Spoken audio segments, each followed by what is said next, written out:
to feel free. Stay free, maxi pass.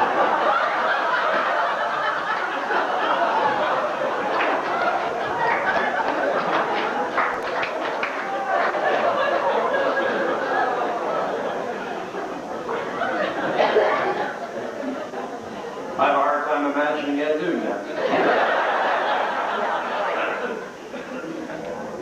As you're aware, the Lemberg Eagle Hockey Club won the Iron Horse League Championship this year, and since that time, they've had no end of people wanting for them to endorse their product.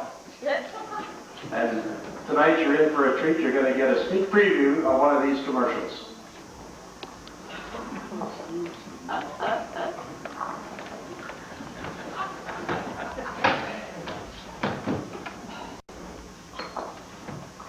Any of you guys out there are high class athletes like we are.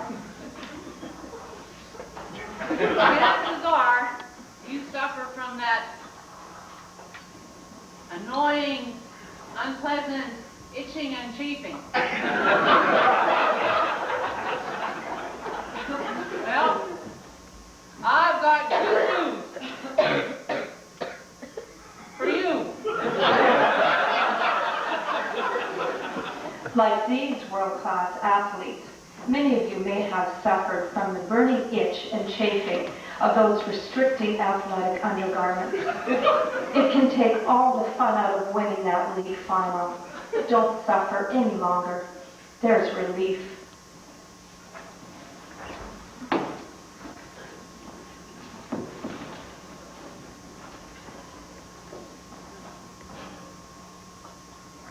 You should try this. I don't get dressed without it.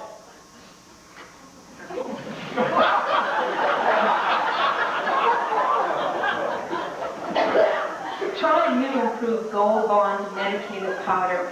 It keeps you feeling dry and comfortable so you can concentrate on what's happening in the game, not in your pants. So whether you're an athlete or an athletic supporter, remember Gold Bond. Available in 2 sizes, in purse size and in new hockey bag size. Gold Bond, the powder in our can takes care of the problem in yours.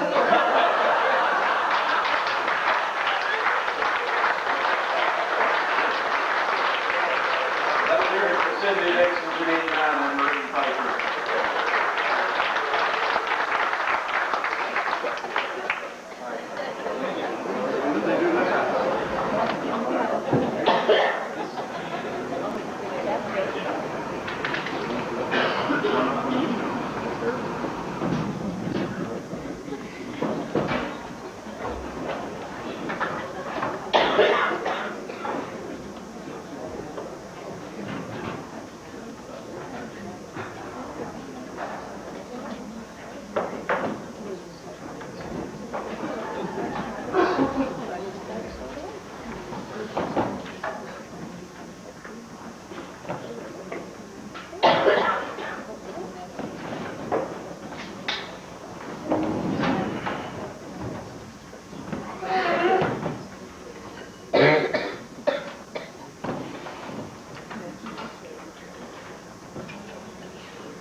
You want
Imagine this, it's a dead of winter, the mid-1880s.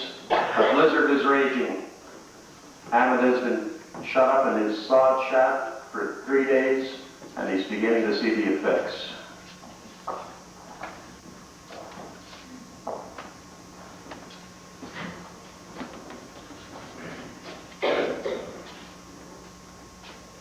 Why do you keep going to the doormat?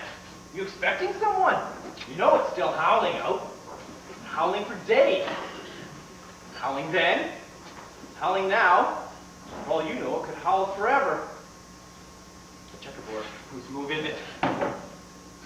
There, that'll hold you. But wait, what's that? Door? No. But there it is again. What is it? Wolves? Maybe wolves. But even wolves wouldn't be out on a night like this. And you've never even seen a wolf around here. Hard to believe this inhospitable land wouldn't harbor them, though. My move. Again, there it is. There's someone at the door. Haven't you heard? There's someone at the door. Oh, praise be! But no, it can't be. The night is savage. And Hammond, do you really want a visitor? Look at you, half mad with loneliness and talking to yourself. Do you really want someone to see you like this? Word would get out. Hammond's been talking to himself. Hammond's been talking to himself. So you foolish Red think you have me backed into a corner, eh? Ha! Take that! There it is. There is someone at the door. There must be. Some intrepid soul has braved the night to release me from the bonds of this dreadful isolation. Oh, joy! No one. Of course there's no one, man. Are you crazy? Only a fool would be out on a night like this. The wind is even stronger than I thought. Yikes! What's this?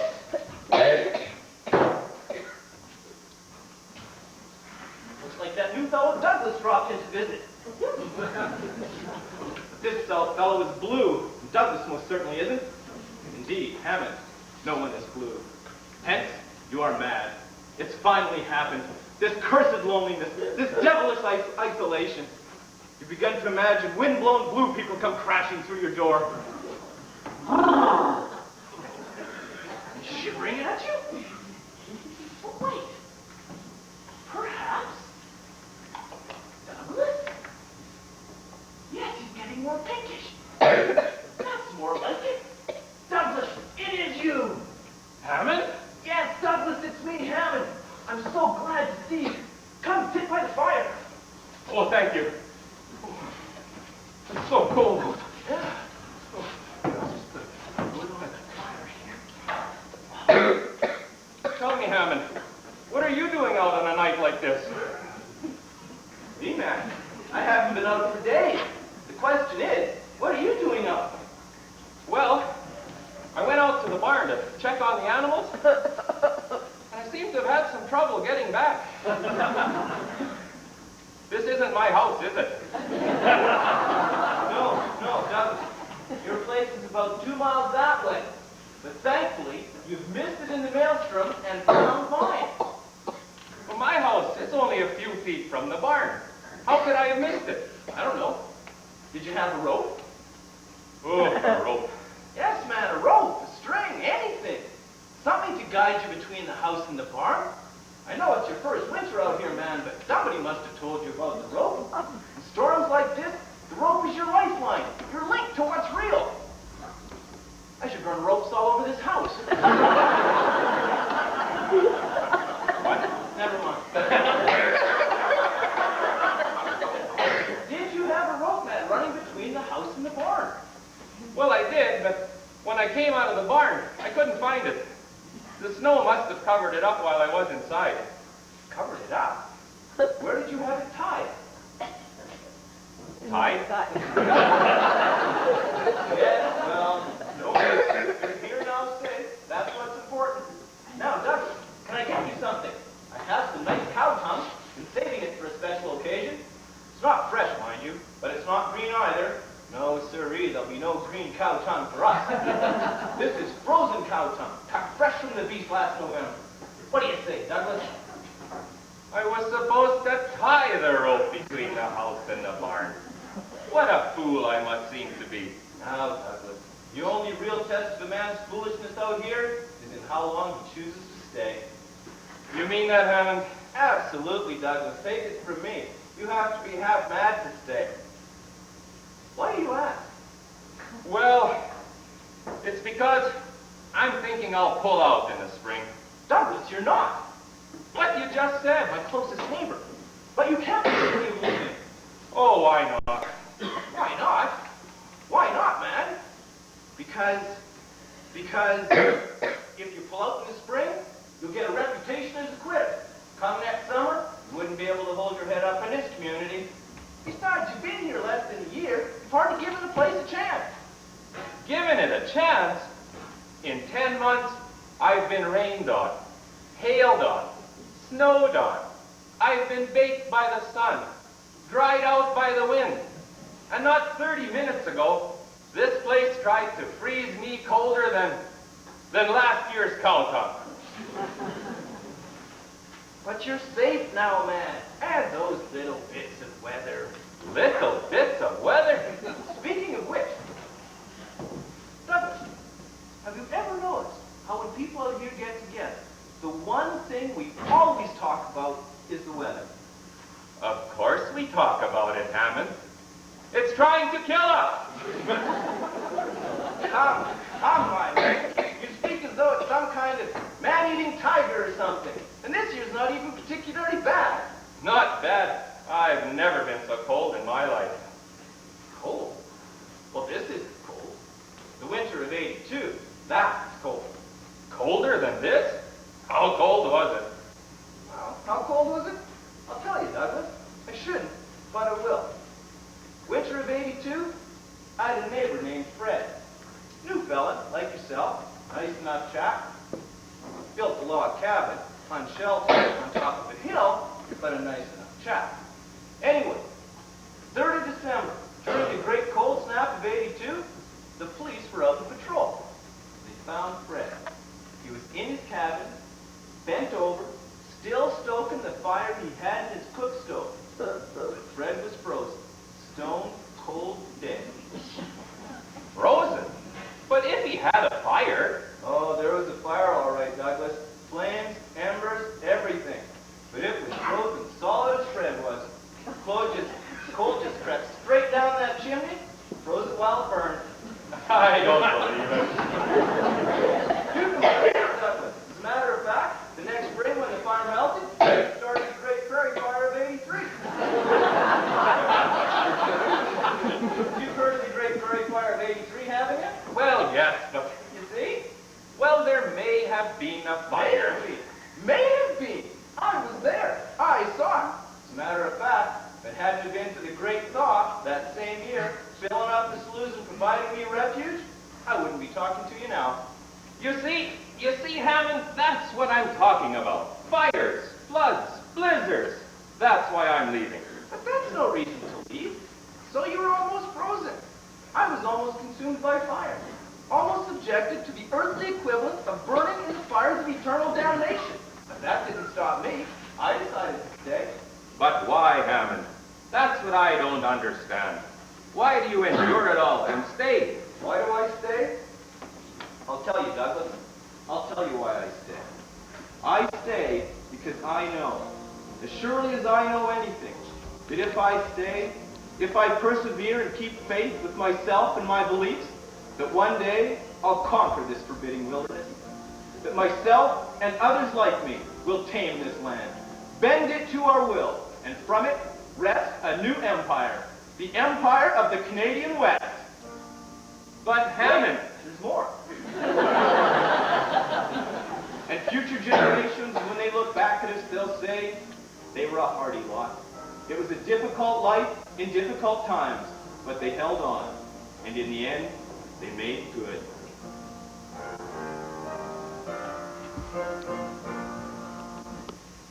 do you really think they'll say that? Well, they'll probably say did good instead of made good. But it'll mean the same thing. And they won't say it of quitters. By gosh, Hammond, you're right. I'm ashamed now to know what I was thinking. I will stay. And I will help build this new land of ours. The last best West. That's the spirit, Douglas. Now, I'll just warm this place up a bit. We'll build an empire, Hammond. An empire of wheat. Absolutely, Douglas. You bet. Game of checkers?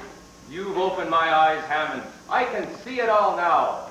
Where once there was nothing but unturned prairie sod, there will be towns, mighty cities rising up from the oceans of grain, acre after acre of golden wheat ripening in the sun.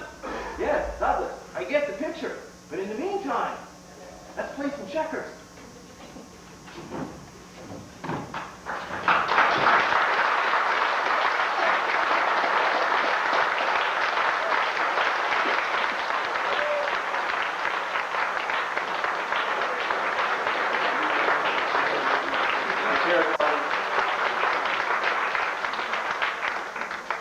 I think you'll be able to look back and say, I was there, because this is probably going to be turned into a mini-series, and the next thing you'll see it on the big screen giving the Titanic a run. And you'll be able to say you were there, you saw the first one.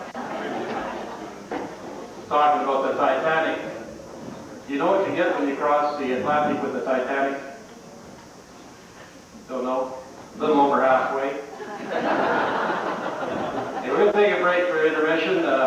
You're free to ask any of the actors for their autographs. Buy a drink at the bar. Buy some of our chocolate Easter bunnies that the Lions have for sale back there. And we'll be back in probably 15 or 20 minutes. Thank you.